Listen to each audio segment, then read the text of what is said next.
Hello दोस्तों, कैसे हो आप सभी। स्वागत करते हैं आप सभी कई जी क्विज में। तो दोस्तों आज जो है कि बिहार डीएलएड एंट्रेंस एग्जाम 2023 के लिए कुछ बीबीआई क्वेश्चन लेके आए हुए हैं जो आपके एग्जाम्स के लिए काफी इंपॉर्टेंट है।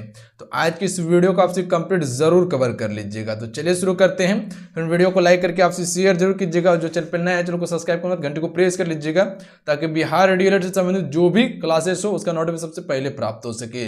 क्लासेस आपको यहाँ लगातार दिया जा रहा है और जो क्लासेस करना चाहते हैं एप्लीकेशन पे जाइए, वहां पे बेस्ट क्लासेस आपको दिया जा रहा है। सारा चीज आपको वहां पर दिया जा रहा है। कम समय में बेहतर तैयारी कर पाइएगा। ज्वाइन कैसे करना है वीडियो बना हुआ है, वीडियो को देख लीजिएगा। लिंक डिस्क्रिप्शन में प्लस में कमेंट बॉक्स में भी प्रोवाइड कर दिए हैं। तो चलिए शुरू करते हैं आज की इस वीडियो को। आइए फर्स्ट क्वेश्चन है, वेदांगों की संख्या कितनी है। अगर इन सेट में किसी भी क्वेश्चन का आंसर पता हो तो अपना आंसर आप सभी नीचे कमेंट बॉक्स में बता सकते हैं। तो याद रखिएगा आप सभी, वेदांगों की कुल संख्या जो है फ्रेंड वो 6 है। ध्यान रखिएगा, option number B right answer हो जाएंगे। कौन कौन सा है साइड में लिख देते हैं, आप सभी याद रखिएगा। तो ध्यान रखिएगा आप सभी, जो वेदांग है शिक्षा है, कल्प है, व्याकरण है, ज्योतिष है, छंद है और निरुक्त है। ये चीज पे गौर कीजिएगा। अगर वही वेदों की संख्या पूछ लिया जाए तो कुल 4 वेद है। ध्यान रखिएगा आप सभी, कौन कौन सा, ऋग्वेद, यजुर्वेद, सामवेद और अथर्ववेद। यहां से क्वेश्चन इस प्रकार से भी बनता है कि सबसे प्राचीन वेद कौन सा है। तो ध्यान रखिएगा, ऋग्वेद सबसे प्राचीन है। सबसे अंतिम वेद कौन सा है, अथर्ववेद सबसे अंतिम वेद है। ध्यान रखिएगा आप सभी। इसे भूत पिशाच जादू टोना का भी वैद कहा जाता है। साम वैद को संगीत का वैद कहते हैं। तो ध्यान रखिएगा आप सभी इतना सा। अगला है, प्रथम लोकसभा के लिए हुए चुनाव में कुल सीटों को कितने भागों में बांटा गया था। तो कुल 3 भागों में बांटा गया था। ध्यान रखिएगा, ए राइट आंसर है।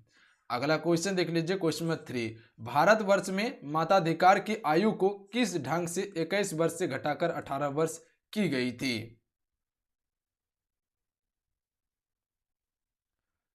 तो राइट आंसर ऑप्शन में से जाएंगे, संवैधानिक संशोधन के द्वारा घटाया गया था। पहले जो कि फ्रेंड वोट देने का अधिकार जो था वो 21 वर्ष के बाद ही वोट दे सकता था, पर 61वें संविधान संशोधन, ध्यान रखिएगा, 61वें संविधान संशोधन के द्वारा क्या किया गया, मतदाता की आयु 21 वर्ष से घटाकर 18 वर्ष कर दिया गया था। तो ये संविधानिक संशोधन के द्वारा 61वां संविधान संशोधन के द्वारा किया गया था। तो क्वेश्चन पूछा जाता है, ध्यान रखिएगा। अगला है, मैं ब्रिटिश साम्राज्य को नष्ट करने के लिए पैदा हुआ हूं, ऐसा किसने कहा था।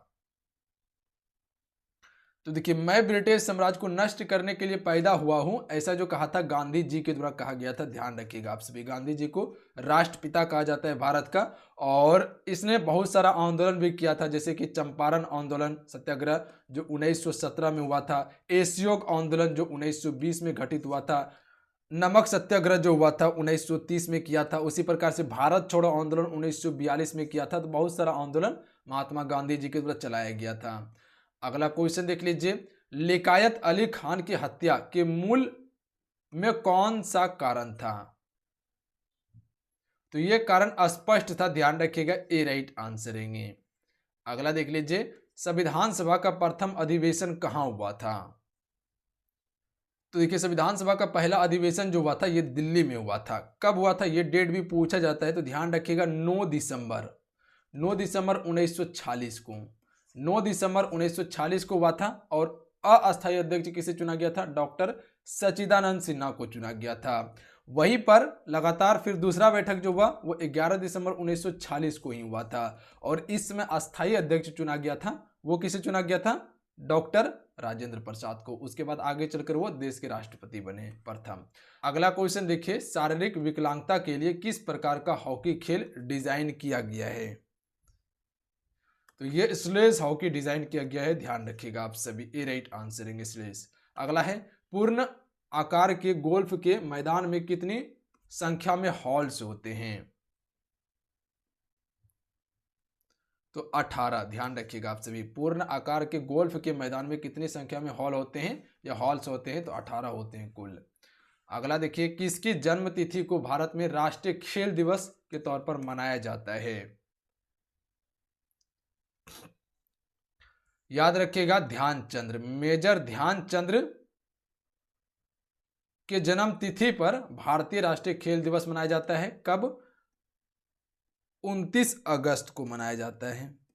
29 अगस्त को मनाया जाता है हर एक वर्ष, ध्यान रखिएगा। मेजर ध्यानचंद्र को हॉकी का जादूगर भी कहा जाता है। अगला है, निम्नलिखित नदियों में से भारत में किस पर सबसे लंबा सड़क सेतु है?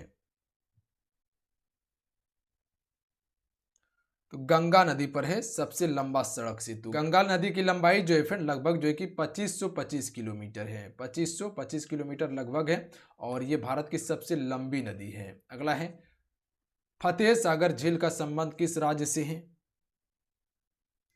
फतेह सागर झील का संबंध जो है फ्रेंड वो किस राज्य से है? तो ये राजस्थान राज्य से संबंधित है फतेह सागर झील। तो याद रखिएगा, आप सभी ए राइट आंसर रहेंगे। अगला है, राष्ट्रीय जनगणना 2001 के अनुसार लिंगा अनुपात के संदर्भ में राज्यों का आरोही क्रम है। यहां आप सभी गौर कीजिएगा, 2011 का जनगणना नहीं पूछा गया है, 2001 का पूछा गया है।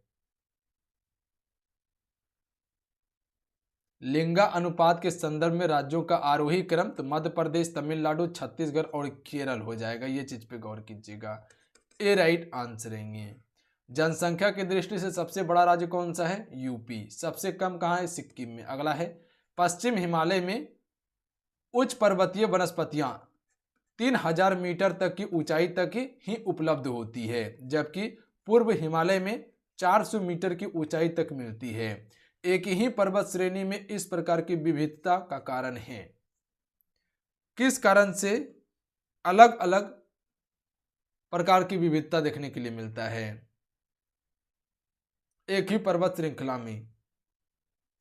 तो याद रखिएगा, आप सभी ऑप्शन में बी राइट आंसर रहेंगे। पूर्वी हिमालय का भूमध्य रेखा और समुद्री तल से पश्चिमी हिमालय की अपेक्षा अधिक निकट है, इसी कारण से होता है। यह चीज पे गौर कीजिएगा आप सभी, क्योंकि पश्चिमी हिमालय में जो पर्वतीय वनस्पति होता है लमसम जो कि 3000 मीटर पर होता है, पर पूर्वी हिमालय में पर्वतीय वनस्पति जो है वो 4000 मीटर तक देखने के लिए मिलता है। ये किस कारण से? तो पूर्वी हिमालय का भूमध्य रेखा और समुद्र तल से पश्चिम हिमालय की अपेक्षा अधिक निकट है, इसी कारण से होता है।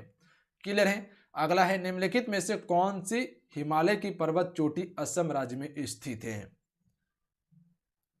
तो नामचा बारहवें पर्वत जो है फ्रेंड ये कहां पे है? असम राज्य में स्थित है। तो याद रखिएगा, option number B right answer रहेंगे। अगला है, भारत में सर्वोत्तम चाय कहां पैदा होती है? तो दार्जिलिंग में होती है सर्वोत्तम चाय भारत में पैदा।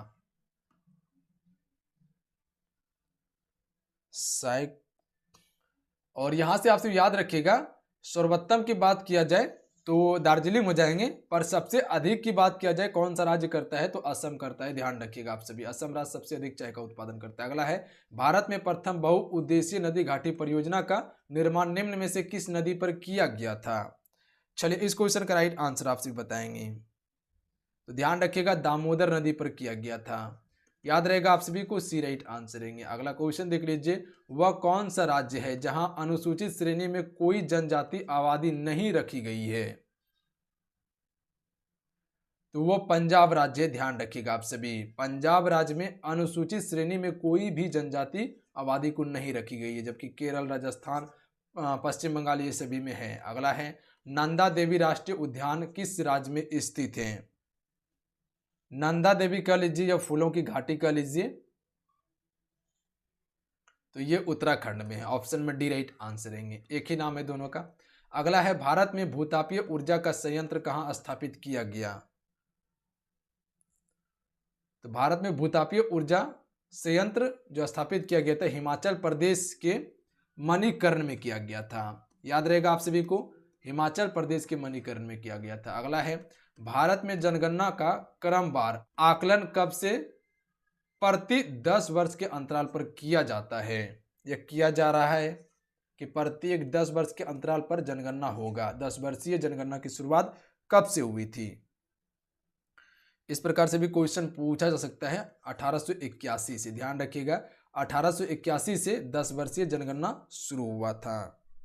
अगला क्वेश्चन देखिए, क्वेश्चन में 21 सेकंड, क्वेश्चन का आंसर कीजिएगा आप सभी। क्वेश्चन पढ़िए, क्वेश्चन क्या कहना चाह रहा है। क्वेश्चन है कि भारतीय रिजर्व बैंक के कृषि ऋण कार्यों और तात्कालीन डैश के पुनर्वर्तित कार्यों के अंतराल द्वारा नाबार्ड अस्तित्व में आया। तो ये आया था ARDC के पुनर्वर्तित कार्यों के अंतराल में नाबार्ड आया था। तो ऑप्शन में ए इसका राइट आंसर रहेंगे। ARDC। अगला है निम्न में से RRB का नियंत्रक कौन है? तो नाबार्ड है, ध्यान रखिएगा। RRB का नियंत्रक जो है वो नाबार्ड है। अगला क्वेश्चन देख लीजिए, क्वेश्चन नंबर 23। इनमें से कौन सा भारत का एक संगठित क्षेत्र नहीं है फ्रेंड? 4 ऑप्शन दिया हुआ है, इसमें से कौन सा एक जो है भारत का संगठित क्षेत्र नहीं है? स्वदेशी बैंक नहीं है भारत का संगठित क्षेत्र, जबकि वाणिज्यिक बैंक है, क्षेत्रीय ग्रामीण बैंक है, निजी बैंक, ये सभी भारत का एक संगठित बैंक है, जबकि स्वदेशी बैंक नहीं है। अगला है, किस समिति ने कृषि जोतों पर कर लगाने की संस्तुति की थी? तो कृषि जोतों पर कर लगाने की संस्तुति जो की थी राज्य समिति ने की थी। तो याद रखिएगा आप सभी, डी राइट आंसर रहेंगे। अगला क्वेश्चन देख लीजिए, क्वेश्चन नंबर 25। नीली क्रांति का संबंध निम्नलिखित में से किससे है? मत्स्य पालन से संबंधित है, याद रखिएगा, ए राइट आंसर रहेंगे। नीली क्रांति का संबंध किससे है? मत्स्य पालन से है। तो चलिए आज कितना है, आज के सेट में कुल 25 क्वेश्चन कवर किए हैं। तो चलिए आज कितना है, आज के सेट में कुल 25 क्वेश्चन कवर किए। आज के सेट कैसा लगा आप सबको नीचे कमेंट बॉक्स में जरूर बताइएगा। अगर आज के सेट अच्छा लगा, हेल्पफुल हो तो वीडियो को लाइक कीजिएगा और अपने दोस्तों में जरूर शेयर कीजिएगा। तो चलिए मिलते हैं, जय हिंद, वंदे मातरम।